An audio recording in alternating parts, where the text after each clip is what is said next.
Malaki po ba ang farm po ninyo at gusto po ninyo ng maganda at maayos na tabas ng damo sa mabilis na paraan? Ito po yung ating riding lawn mower sa pamamagitan po ng bridge and strato na makina.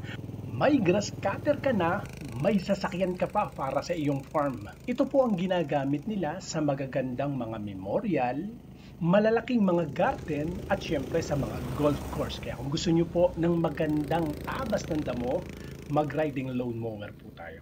Sa lahat po ng mga interesado, pwede nyo po akong i-follow sa ating pong Facebook page o kaya ipag-comment sa ating pong YouTube channel.